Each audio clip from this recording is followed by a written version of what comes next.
જીતેન્દ્ર પટેલ, શ્રીમતી એમ કે પટેલ હાઈસ્કૂલ ગોઝારિયા. આ મિત્રો તમે સ્ક્રીન ઉપર જોઈ શકો છો, લખેલું છે સમયપત્રક કાર્યભાર.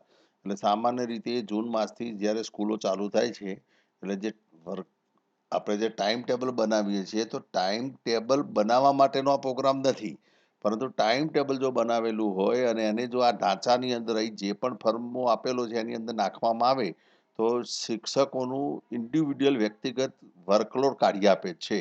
તો એ કેવી રીતે કાઢે છે એ આપણે જોઈશું. માની લો કે તમને બતાવીએ છીએ, અહીં આપણે એક લખેલું છે, શિક્ષકનું નામ લખેલું છે અને અહીં એનો આપણે કોડ લખેલો છે. ધારો કે 3 નંબરનો કોડ આપેલો છે આગળ અનુક્રમણિકાની અંદર.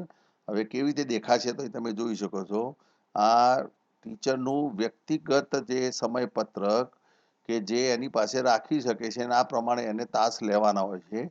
તો સમયપત્રક પણ જનરેટ થાય છે અને સાથે સાથે નીચે એનો વર્કલોડ નીકળે છે. તમે જોઈ શકતા હશો, વર્કલોડ પણ અહીં લખેલો છે કે અહીં સોમવારના તાસ લખેલા છે, મંગળવારના, બુધવારના, ગુરુવાર, શુક્રવાર, શનિવાર, પછી નીચે 45 મિનિટના કેટલા લેક્ચર છે, તો 6 લેક્ચર છે, એની મિનિટ અહીં આપેલી છે. 40 મિનિટના કેટલા લેક્ચર છે, તો એની મિનિટ આપેલી છે. 11 લેક્ચર, 440 મિનિટ, 35 મિનિટના લેક્ચર અને પ્રાર્થનાનો સમયગાળો અઠવાડિયાનો કુલ 90 મિનિટ. તો આ રીતે આ 32 લેક્ચર છે અને 1200 આટલી જે મિનિટ લખેલી છે, બરાબર. અને કુલ તાસ 32, 22 કલાક અને 5 મિનિટનો વર્કલોડ થાય છે. તો આ રીતે શિક્ષકોના, માની લો કે 50 શિક્ષકો કામ કરતા હોય સ્કૂલમાં, 70 શિક્ષકો કરતા હોય, તો બધાનો વર્કલોડ આ રીતે કાઢવો હોય તો શરૂઆતમાં તમારે સમયપત્રક બનાવી દેવાનું છે અને સમયપત્રકની એ ઢાંચાની અંદર નાખવાનું છે. એટલે ઓટોમેટિક આ રીતે મિત્રો તમે દરેક શિક્ષકનો વર્કલોડ કાઢી શકો છો અને આની પ્રિન્ટ લઈ શકો છો. અહીં તમારે કોડ જ બદલવાનો છે. ધારો કે આપણે 1 નંબર કરીશું તો હાલ કોઈનું નાખેલું નથી, તો કોરું આવે છે. તમે જુઓ, આ કોરું ટોટલી કોરું આવે છે કારણ કે નાખેલું નથી. હવે ધારો કે 3 નંબર લખ્યું મેં હાલ, ધારો કે એક સમજવા માટે આપણે થોડા પીરિયડ નાખી દીધા છે, તો અહીં 3 નંબર લખ્યું તો ઓટોમેટિક એના લેક્ચર બધા ગોઠવાઈ જાય છે. હવે આ કેવી રીતે ઓપરેટ કરવાનું છે, આ એક્સેલની શીટ આપણે આ વિડીયોના લિંકમાં પણ મૂકીએ છીએ, સાથે સાથે વોટ્સઅપની અંદર પણ શેર કરીએ છીએ. એટલે ત્યાં તમે વોટ્સઅપમાંથી પણ મેળવી શકશો અને વિડીયો લિંકમાંથી, ડિસ્ક્રિપ્શનમાંથી પણ તમે ડાઉનલોડ કરી શકશો મિત્રો. હવે એના માટે તમારે કરવાનું શું છે, શરૂઆતમાં અહીં જે ટીચર વર્કલોડ આપેલો છે ઇન્ડિવિડ્યુઅલ શીટ, એની અંદર યલો સેલની અંદર તમારે તમારી સ્કૂલની જરૂરિયાત પ્રમાણે મિત્રો મિનિટ સેટ કરવાની છે. તાસ નંબર, ધારો કે આપણે 0 તાસ લીધેલો છે, ઘણી સ્કૂલોની અંદર 0 તાસ લેતા હોય છે, તો આપણે 0 તાસ લીધેલો છે. જો તમે ના લેતા હોય તો એમાં કશું લખવાનું નથી. હવે અહીં તમારે જો અહીં લખેલું છે, ઉપર 2 કોલમ બનાવેલી છે, મંડે ટુ ફ્રાઈડે અને એની સામે મિનિટ્સ, પછી સેટરડે અને એની સામે મિનિટ્સ. તો મંડે ટુ ફ્રાઈડે અહીં 0 થી 8 તાસ લખેલા છે, તો સામે તમારે મિનિટ લખી દેવાની છે તમારે કે ભાઈ 0 તાસ કેટલી મિનિટનો, તો 35 મિનિટનો લેવાનો હોય તો 35.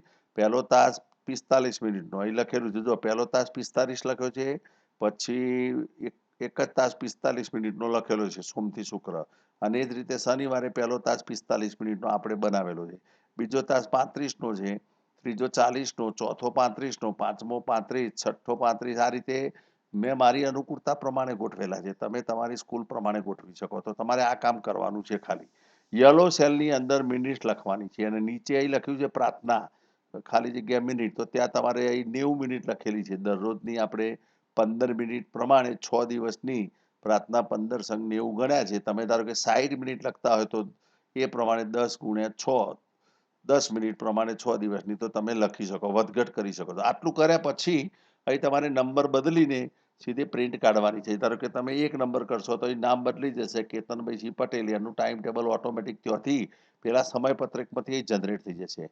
પછી 2 નંબર, એની સીધી સીધી તમારે પ્રિન્ટ કાઢવાની છે. સીધું તમે પ્રિન્ટ કાઢશો એટલે આ રીતે ઇન્ડિવિડ્યુઅલ તમે વર્કલોડ, તમે આપણે ઘણી વખત ઇન્સ્પેક્શનની અંદર અથવા કોઈ ધારો કે શિક્ષકની માગણી કરવાની હોય, નવા શિક્ષકની એનઓસી લેવાની હોય કે માગણી કરવાની હોય, તો એ વખતે વર્કલોડ ધારો કે કાઢીને આપવાનો હોય તો આ રીતે તમે કાઢીને આપી શકો છો.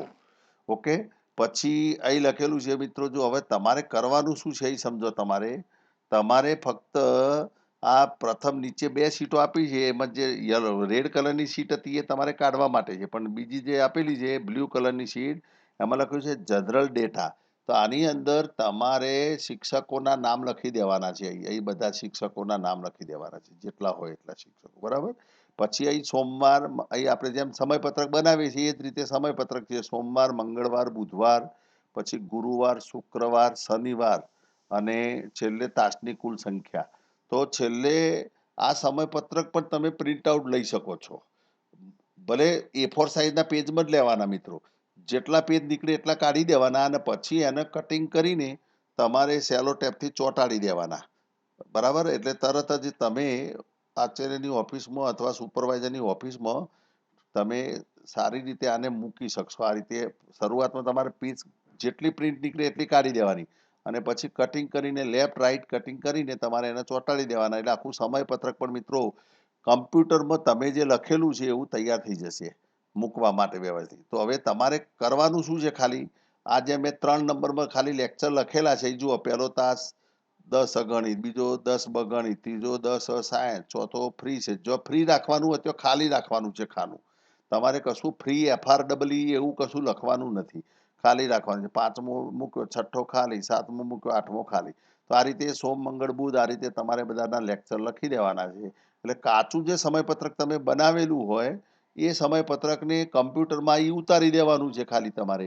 બસ આટલું કરશો એટલે 2 ફાયદા થશે. એક તો તમે આનું કમ્પ્યુટર સમયપત્રક જે મૂકવા માટે ટેબલ નીચે મૂકવા માટે તમે બનાવી શકશો. કાચની નીચે ધારો કે મૂકતા હોય તમે આચાર્યની ઓફિસમાં તો એ પણ નીકળશે. અને બીજો ફાયદો શું થશે, દરેક શિક્ષકનો વર્કલોડ જનરેટ થઈ જશે. તો આ રીતે આને મિત્રો ઓપરેટ કરવાની છે. પાસવર્ડ કોઈ જગ્યાએ જરૂર પડે તો 108 લખેલો છે. તમે જુઓ પાસવર્ડ 108 છે.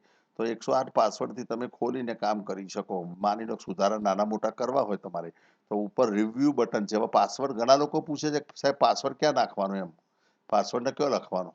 તો પાસવર્ડ લખવા માટે ઉપર મિત્રો મેનુમાં રિવ્યુનું મેનુ આપેલું છે. જો રિવ્યુ મેનુમાં જવાનું, પછી એના પછી પ્રોટેક્ટ શીટ જે છે હાલ આપણે પ્રોટેક્ટ કરવી છે. ધારો કે પાસવર્ડ નાખવો છે તે પ્રોટેક્ટ શીટમાં કરવાનું.